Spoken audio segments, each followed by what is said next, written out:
So the thing that, let's see, I want to do is talk about solving inequalities that are based on polynomial functions. And so before we were looking at f at x equals some expression, and if we said f at x equals 0, then we know how to find all the zeros on this one. We would just say, okay, where does each of these factors equal 0 for all the roots? Turns out that we can also figure out what the solution to the inequality is. Notice we have a greater than sign. Just by using the fact that we know where this expression here equals 0.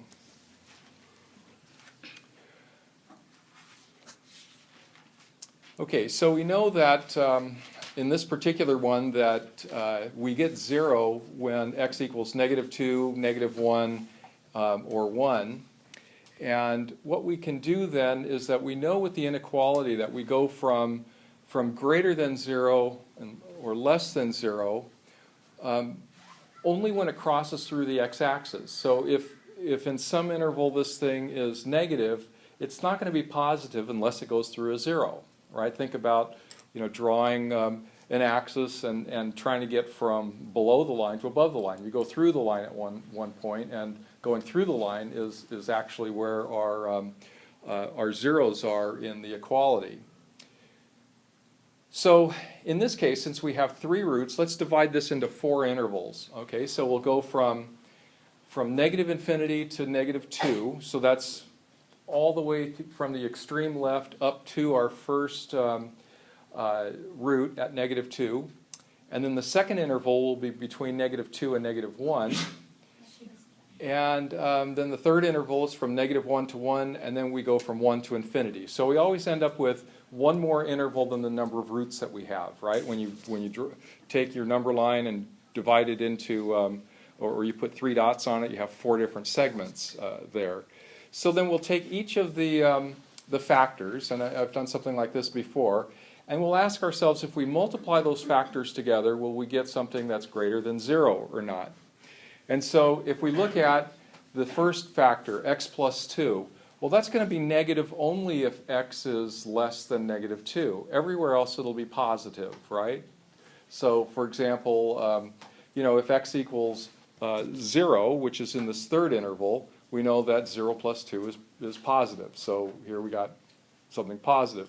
On this first interval, let's say if -3 is in this interval, and we take -3 plus 2, we get -1. So this factor will always be negative when we're less than -2, and when we're greater than -2, it'll always be positive.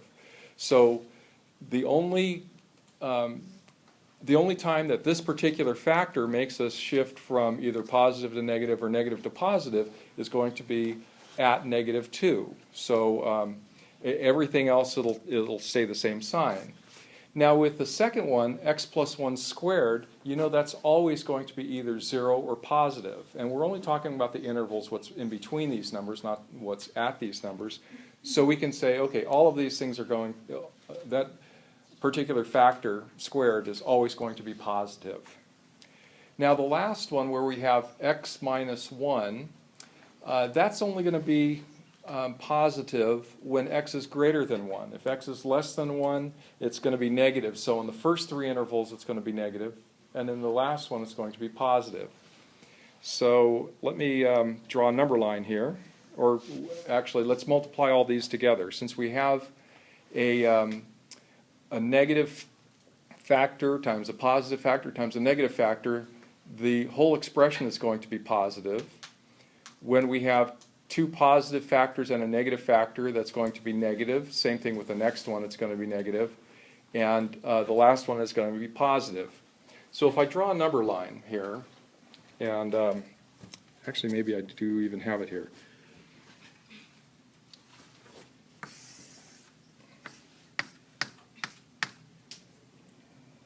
So our zeros for the expression are going to be at -2, -1, and 1.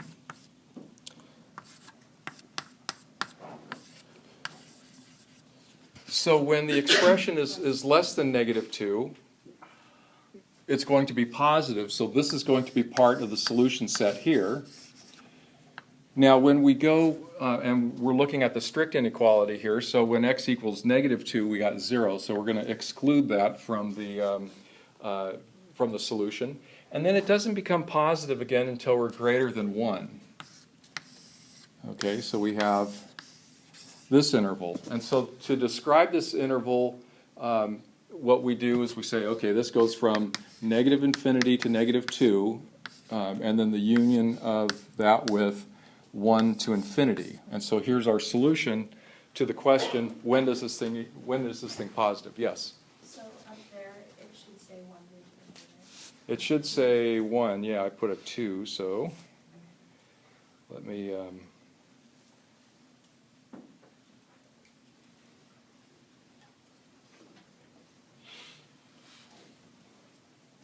Gotta do this right now.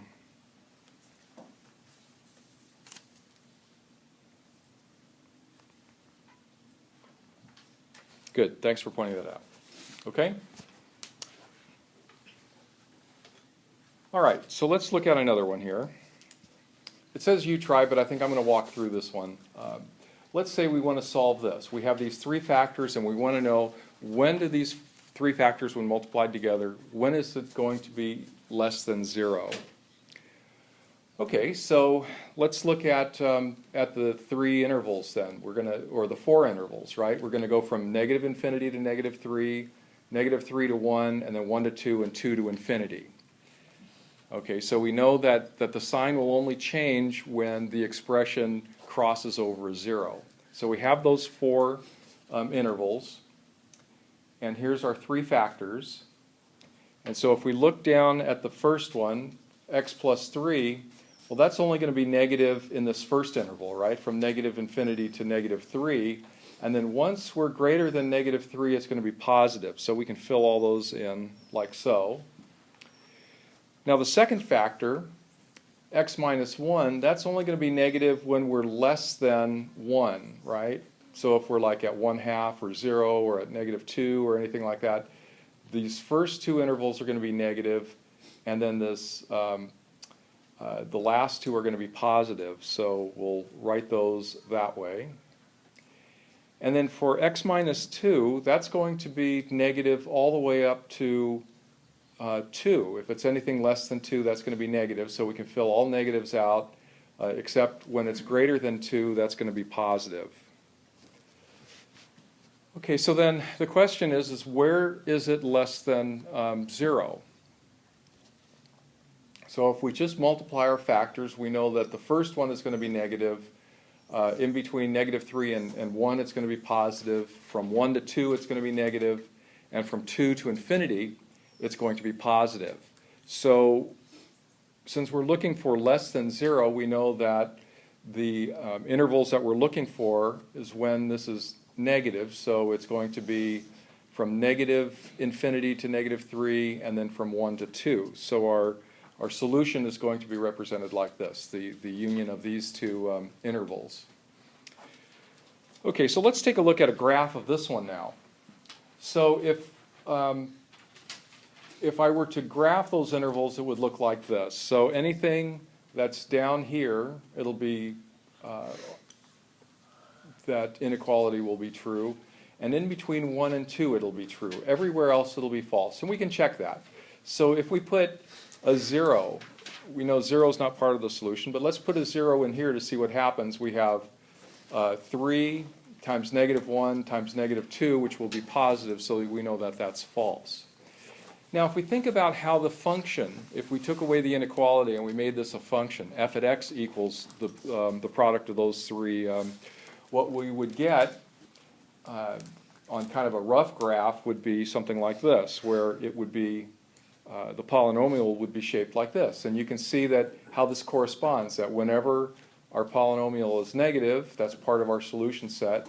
Wherever it's positive, it's not part of the solution set. And wherever it's negative, it is. Okay, so we see, kind of in a 2-dimensional factor when we have when we've solved this inequality.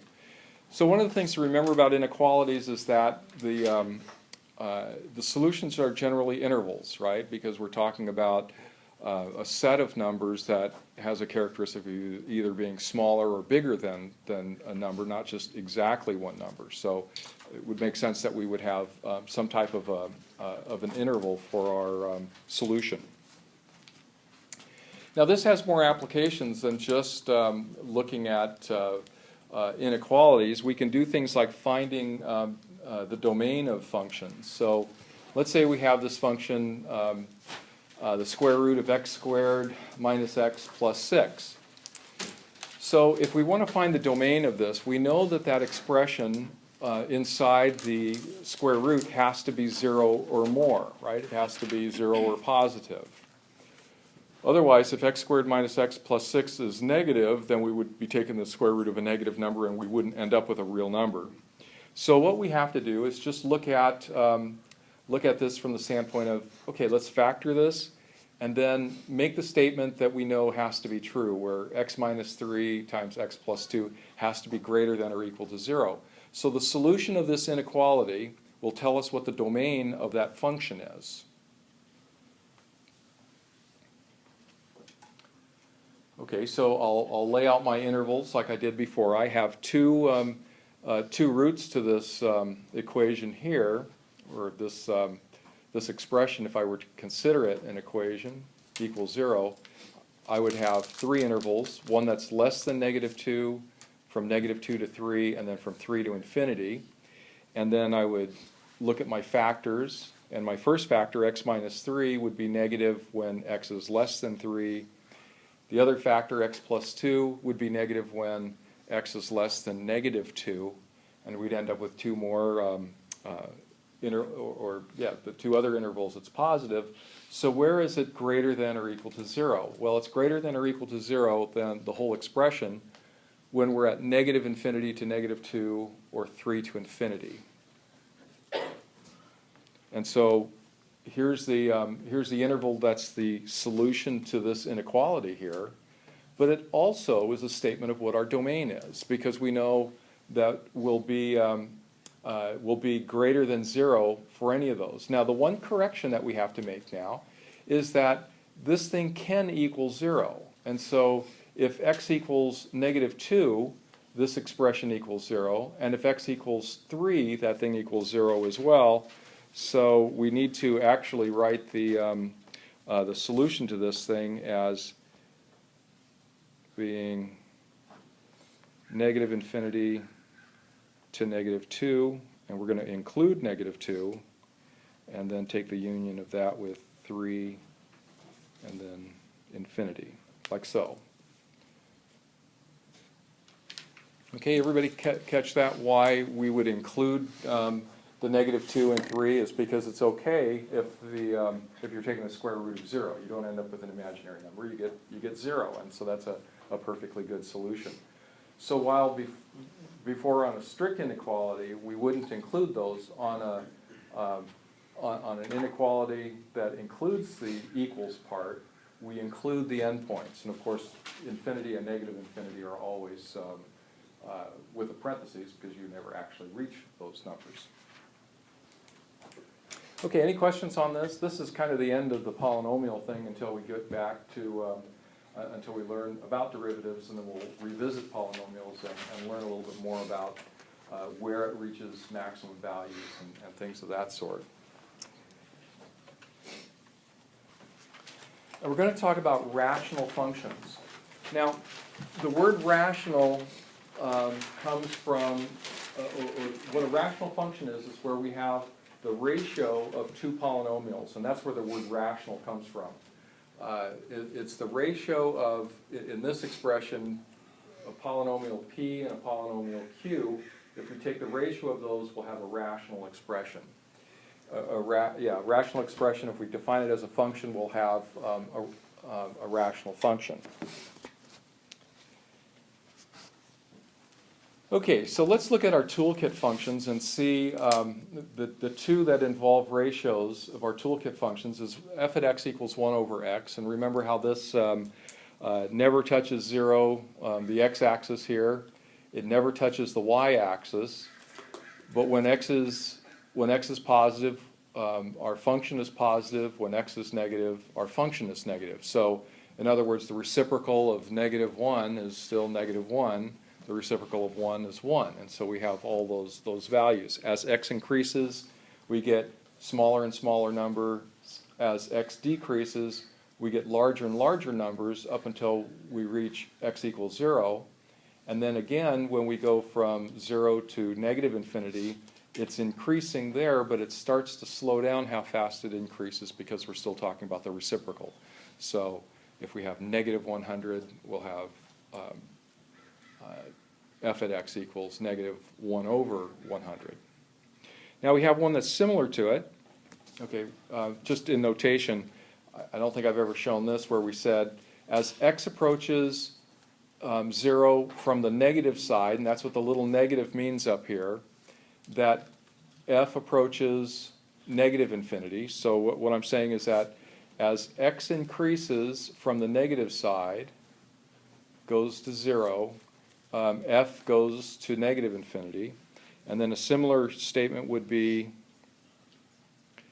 as x goes to 0 from the positive side, that means we're going to start here and x goes to 0, f is going to reach infinity. It's going to increase without bound.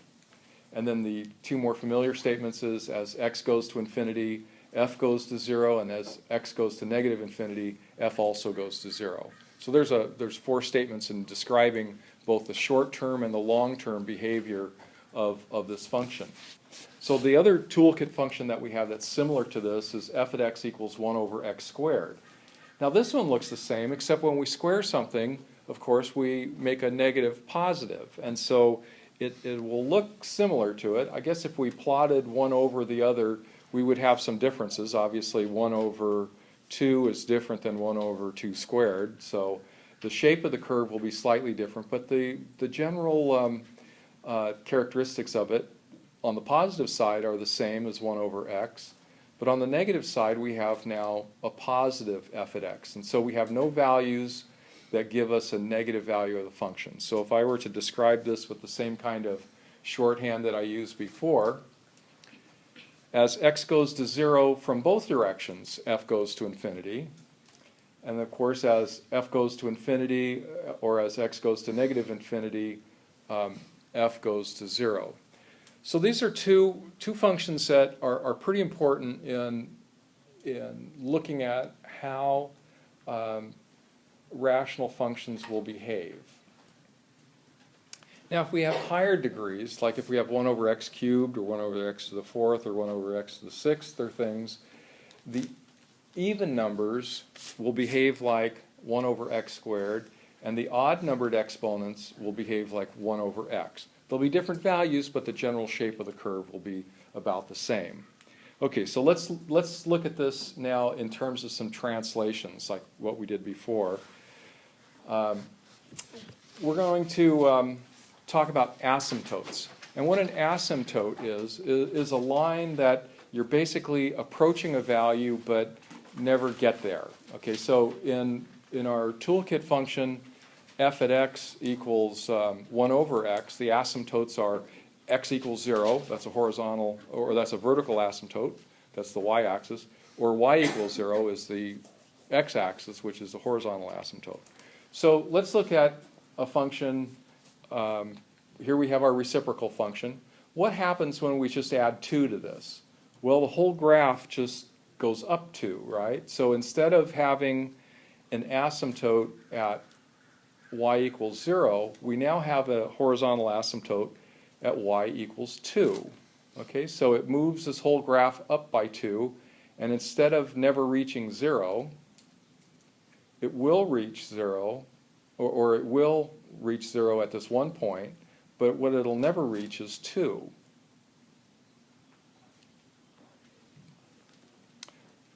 So let's see how this really works out now. If we take 1/x plus 2, and I'm going to make a common denominator of x over both of them, so I have 1 plus 2x over x.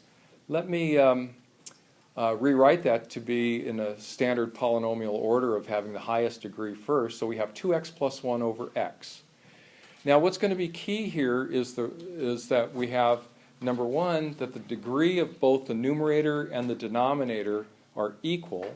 And then we look at the ratio of the two coefficients of the leading term, and that's what's going to give us our horizontal asymptote. So in this case, I have the 2x over x, and so the long run behavior is that it's going to act like 2x over x, which is just plain old 2. And so in the long run, it's going to look like y equals 2.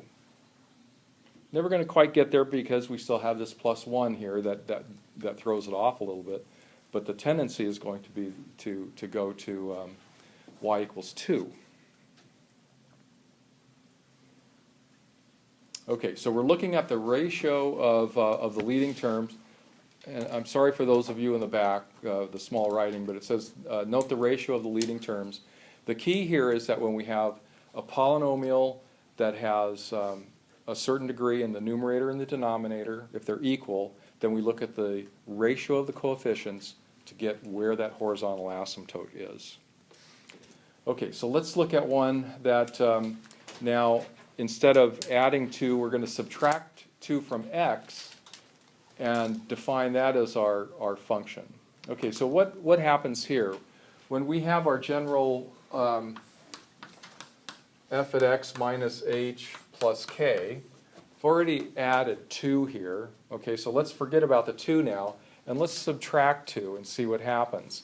Now, you know in general what happens with these functions is that it's going to move over by 2 units. What direction is it going to move? To the right, right? Okay, so if I plot this up, I get the vertical asymptote at x equals 2.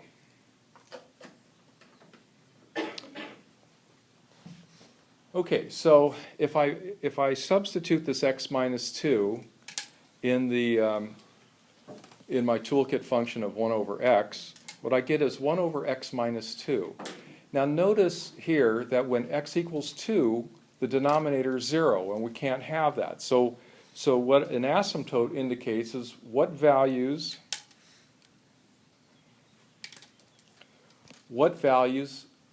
don't belong in our function. What do we have to exclude from the domain? And so, of course, x cannot be 2, and that's what we signify with this vertical line. It can't be 2 because then we have h at x equals 1 over 0, which of course is not defined. And so we have two things going on now from our toolkit function of 1 over x. If we make some boardroom here. If we have this other function, and I'll call it k at x, equals f at x minus h plus k, what this is doing is it's taking our f at x, which looks like this, just 1 over x, and what this is going to do is make this where we have x equals h here and y equals k, and we're going to have our toolkit function relocate based on this kind of translation again that we talked about last week. So it turns out that we can actually combine a bunch of factors, and if we have this, instead of just x minus 2, if we have a bunch of factors like in any general polynomial where we have, let's say, x minus 2 times x plus 1 times x plus 3, we get asymptotes at all the places where we have x equals 0, or where we get that expression, all the values of x that make that expression 0. Okay, so let's revisit horizontal asymptotes again. So here we have our rational function, and it has a polynomial in the numerator, polynomial in the denominator. And so the horizontal asymptotes are determined by the degrees of the polynomials.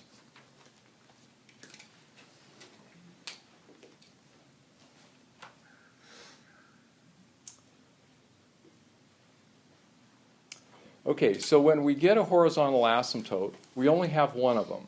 Okay, so we're going to only deal with functions with a single horizontal asymptote.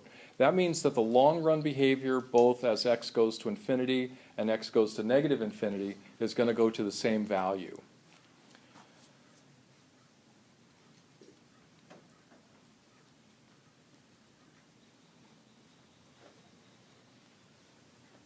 Okay, so let's say if the numerator degree is higher than the denominator, like in this example where we have 3x to the 7th plus x squared minus 1 over 2x to the 4th minus x cubed plus 1.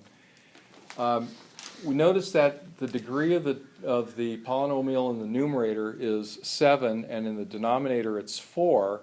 This is not going to have an asymptote because remember, in the long run, a polynomial will behave like its leading term.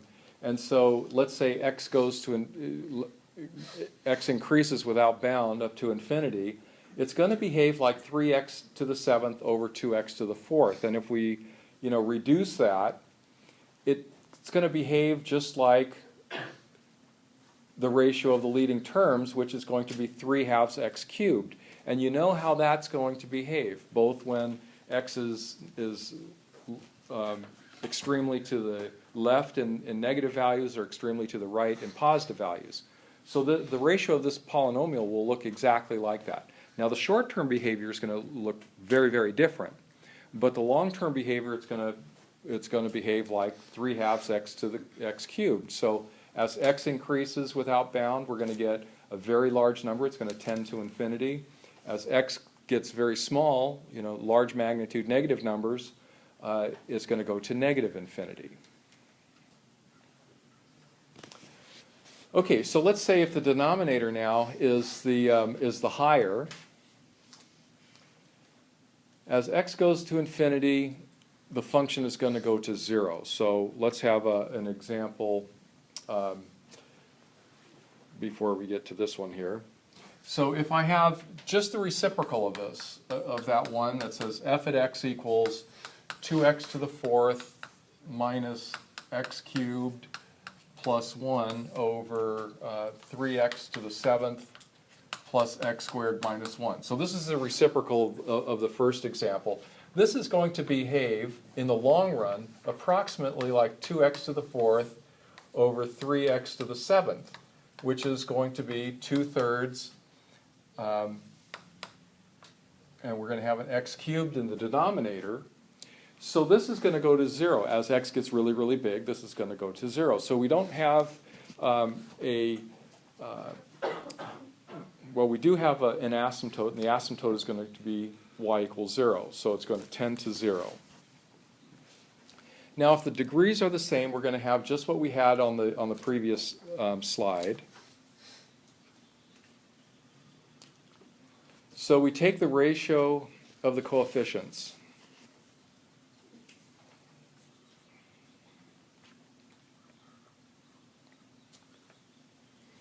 So if I have this rational function, we look at the leading terms. It's going to be x cubed, so we have 6 over 2. So we're going to have a horizontal asymptote at 3, because those are going to be, in the long run, it's going to behave like 6x cubed over 2x cubed, which is, when we simplify it, it's just basically 3.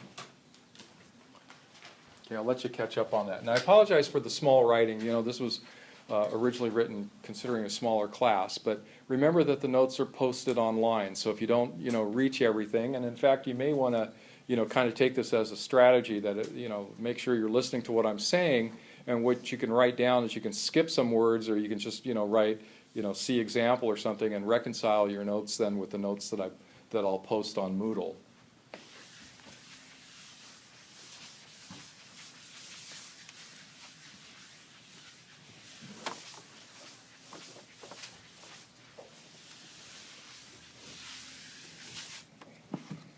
Okay, everybody up with me on this now? So let's then talk about vertical asymptotes. Vertical asymptotes form when q at x equals 0. So this means we have to exclude from this function's domain all the values where we're dividing by 0. That's all that it really boils down to. And so when we're making those exclusions, what we have are vertical asymptotes. So to give an example, ignore the numerator for now.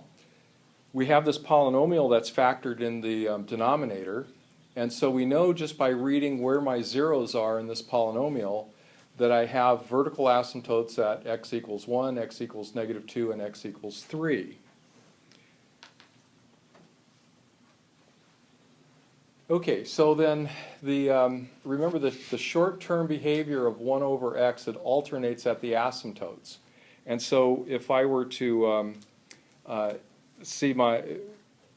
expect what this thing's going to do is that as we get closer and closer to 1, let's say from the right, then as we shift to the left, it's going to, if from the right it goes to a positive number, it's going to be a negative number coming out of that asymptote. Now if we have any of those terms in here having a degree that's, let's say, squared, basically it's going to come from the same sides, just like the toolkit function. You know, we had the alternating sides with 1 over x, and we had the similar sides with 1 over x squared. Now where does it go? Does it go to the like 1 over x, or does it behave like -1 over x? And so what we have to do is go through that analysis again where we make up our intervals and decide, you know, are these values positive or negative? And you'll see that they actually flip over. A positive becomes negative and a negative becomes positive when you cross over an asymptote. Okay, so I'll have some examples here.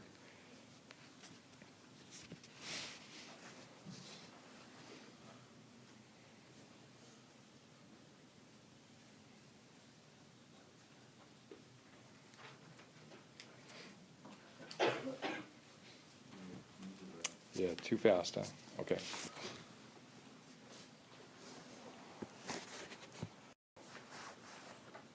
Oh, gosh, for the first time, huh?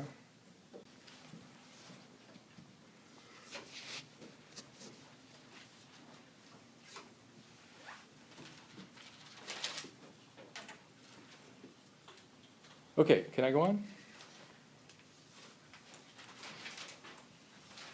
Okay, so let's talk about intercepts now. Intercepts for this function occur when the y-intercept just happens when when x equals 0. The x-intercepts happen when the numerator is 0 now. So the denominator will tell us the vertical asymptotes. The numerator will tell us where the x-intercepts are. And so we also have holes, and I'll come back to holes. Okay, so holes in the function come from taking the domain restrictions from terms that are eliminated as we simplify the polynomial. And I think what I want to do here is I will come right back to this after the first example. Okay, so I'm going to advance ahead, and we'll come right back to this.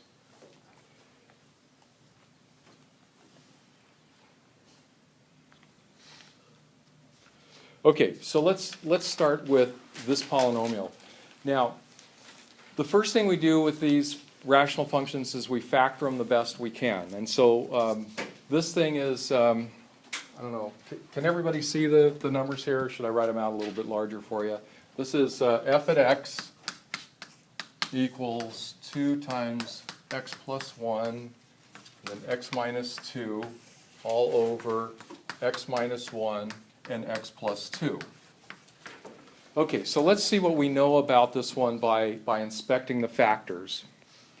Okay, so we know the numerator and the denominator degrees are equal, right? Because when we multiply this out, we're going to get an x squared, and when we multiplied out this in the denominator, we get an x squared. So the degree here is 2, and the degree here equals 2. And so what we do is we take, when we multiply all these together, what we're going to get is 2x squared over x squared. And so we'll have a horizontal asymptote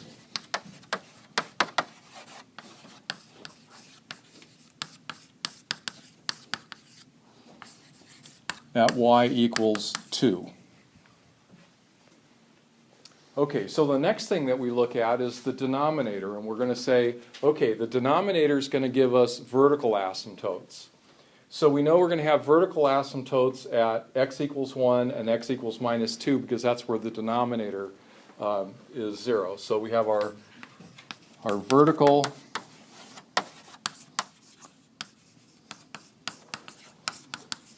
asymptotes at x equals 1 and x equals negative 2. So the y-intercept now we get just by setting f at 0, and so this is a fairly quick computation. F at 0 equals 2 times 1 times negative 2 over negative 1 times 2. And so what we get is the negatives cancel out, the 2's cancel out, we just get 2. So we have a y-intercept at 0, 2. Now the x-intercepts happen at the x-intercepts where x equals negative 1, that'll make our function 0, and where we have x equals 2, our function's also going to be 0. So we have these 3 points now which are on the axes as intercepts. So let's draw what we have and see if we can't put a curve to this. Okay, so the first thing we draw is the horizontal and vertical asymptotes.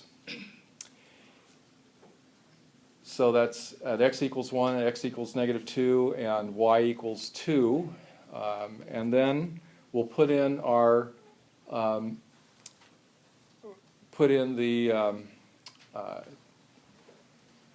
the intercepts. You can see where we have an intercept here, here, and here. So how is this going to work now? So if we're going to look at the long run behavior here, we're going to say, okay, this thing is going to approach 2, but is it going to be a little bit bigger or is it going to be a little bit less than 2?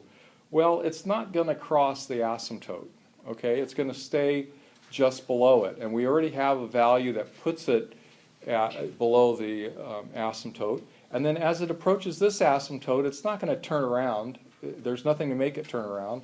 So it's going to keep on going to negative infinity. And so let's say we go to something very, very close to 1, but a little bit bigger than 1.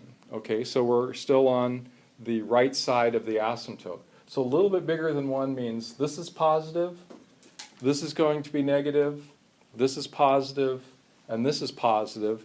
So since all of the factors are going to be positive except this one's going to be negative, that says that as this thing goes to infinity, it's going to be negative infinity. So it's going to keep on getting to a larger magnitude negative number. So we can put in the curve like this. And you see what I did here where I'm just, the same reasoning that I had, I just wrote my function as a as kind of a skeleton with the factors. And so if I'm coming from a number that's slightly more than 1, I'm going to say, okay, something 1 plus 1 is positive, 1 minus 2 is negative, something that's a little bit greater than 1 minus 1 is still positive, and then 1 plus 2 is positive. So that's how I get my signs here. And then I'll notice that this thing, as x goes to 1, is going to be negative. Now what happens on the other side of this? Now, since we only have single degrees here, we know from our toolkit functions that this should come from the positive infinity if we're on the other side of 1. So let's look at what happens there then.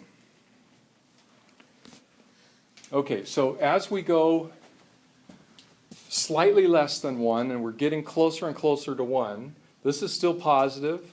This is negative. Now this is going to be negative, right? Because we have something slightly less than 1, minus 1. So this is negative, and this is going to be positive. So instead, our function is going to be then, since this is negative and that's negative, our function is going to be positive. So it comes from infinity. It'll go through my 2 points here. Oops, that's not what I wanted to do. It'll go through my 2 points here, come from infinity, go through the 2 points, and then go down to negative infinity. Now, how do I know it goes down to negative infinity? Well, I do the same kind of reasoning there. I'm going to go to negative 2, but I'm going to be not quite at negative 2, just a little bit greater than that. So this first factor is going to be negative, right? Negative 2 plus 1. Then I'm going to be at negative 2 minus 2, so this is still going to be negative here. And then I'm close to negative 2 here, so this is going to be negative. And then I'm going to look here, and if this is slightly less than 2, or slightly greater than negative 2, so it's like negative 1.9, this is going to be positive, so I'll have a positive term here. Since I have an odd number of negatives, I'm going to go down to negative infinity, and so I can be confident that that thing goes down to negative infinity. So now it just remains to see what happens on this side. Now we can make a pretty good guess. It says this is going to come from infinity and go off to our asymptotic value of 2. And so in fact, if we look at when we're a little bit less than negative 2, go through all these factors, you'll see that now even this one is going to be negative. And so we're going to start out at positive infinity, and then it's going to taper on down to our asymptote value of 2.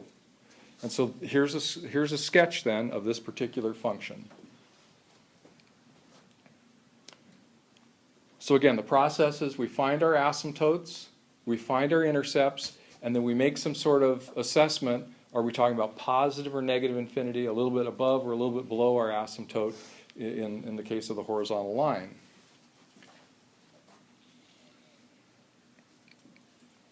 Now, this kind of analysis, where you're thinking, are these factors positive or negative? If I back up, I can make a pretty good guess without even doing that, because I have my points here. This thing is both to the right and below my asymptotes. So, my 1 over x curve will look like this when it's below. And then with these two, this really suggests that we have this coming from positive infinity down to negative infinity, because we know at this asymptote, this is just from the factor of x minus 1, and it's not x minus 1 squared, so it's going to alternate the direction. So you can get it from that. And then the same thing here. This asymptote is just caused by x plus 2, and it's not squared, so the direction that it's going to come from alternates. So we get our first clue. It says, okay, we're starting below the asymptote, and here we're going to alternate from negative infinity to positive infinity. Our points will guide us through here, and then we're going to alternate again. And so without even doing a lot of thinking about whether it's positive or negative, you can get the shape of the function simply by understanding what happens to the sign of the function close to the asymptotes.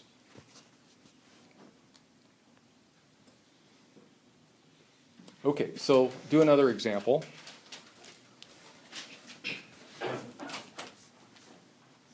Okay, so we'll look at, let me rewrite this function up here so those in the back can see it.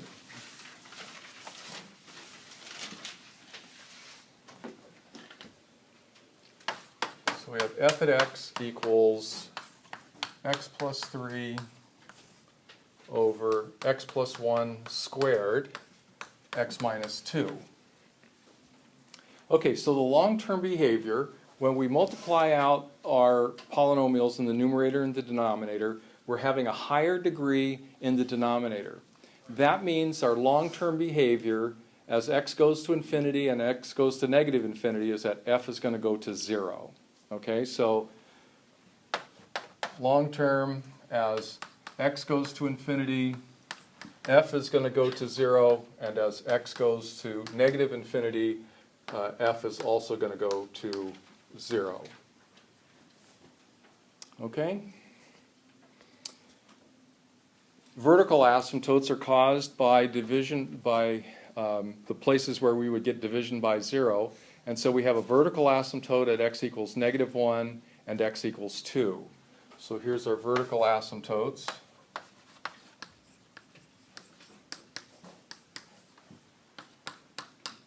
X equals -1 and x equals 2. We have our y-intercept when x equals 0, and so we can just put in a 0 and we get 3 over 1 squared minus 2. And so our x-intercept, or our y-intercept is going to be at 0, -3/2. And our x-intercept only happens once, right? Because we just have the x plus 3. The only time that that equals 0 is when x equals -3. So here we have these 2 points as the two intercepts. Okay, so I'll draw my graph. Write the vertical asymptote first. We have one at x equals -1 and x equals 2. We know our long-run behavior. The graph's going to go to the x-axis. And so we'll put in our two intercepts. Okay, so where is this thing going to go?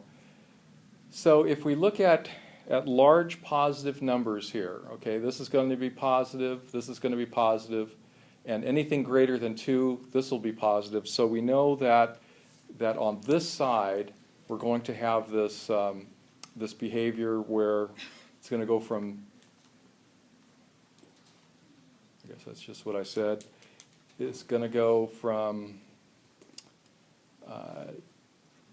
0 up to infinity, and then it's going to flip over and go from negative infinity coming up from this direction. Now as we get close to -1 from the positive side, we're going to go to negative infinity, and from the other side we're going to go to we're going to come from negative infinity as well. So let me write in the numbers that correspond to this.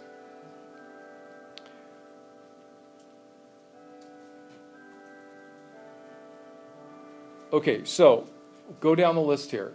As x goes to 2 from the positive side, it's going to go to infinity, because all the terms will be still positive when we get numbers that are close to 2 but above 2. Now if we're close to 2 but below 2, we're going to be close to negative infinity. And then we also know from going to -1 from the positive side, we're going to go to negative infinity. So this thing actually turns around on us. Now, around this x equals -1, notice that this thing has a squared on here, and so it's going to behave like 1 over x squared, where as you approach the asymptote, it's going to go and come from the same direction. Okay, so we can surmise that this thing is going to be from negative infinity, and it's going to go through our intercept. Now, this is kind of curious because we're going through our intercept, but we're also going to be leveling out where y equals 0. And so we don't exactly know what's going to happen here. We just know it's going to level off, and ultimately when we get large magnitude negative numbers like -1,000 or -1,000,000 or so, it's going to get pretty close to 0. So we don't know yet, and we'll have a means in a couple of weeks to figure out, does this peak somewhere before it turns around, and we'll get to being able to decide that as well. Okay, any questions on this? I know this is going to take a little bit of studying, you know, to get to. This is admittedly more difficult than polynomials. I'm not quite done yet, so don't close close your notebooks. Here's the, if I put it in a computer, this is what my graph looks like.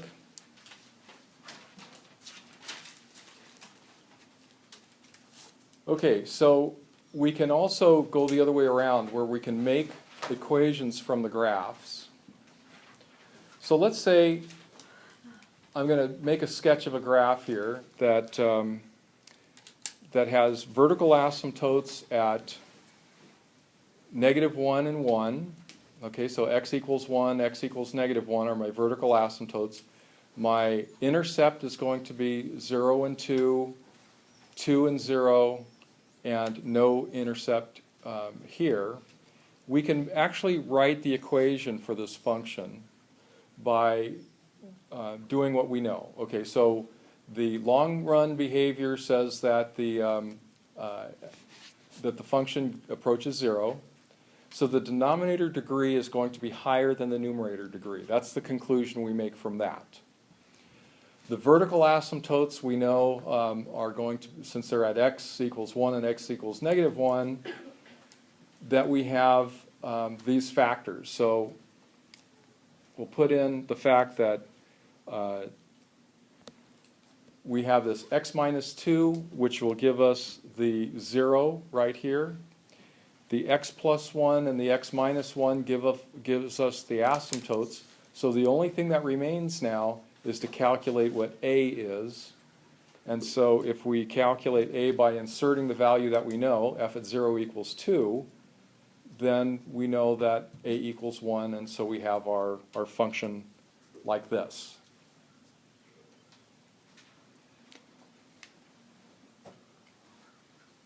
So everything's consistent, okay? So the fact that our values, that this alternates from -infinity up to +infinity and from +infinity down to -infinity, that tells us that we have these as linear terms, x plus 1 and x minus 1.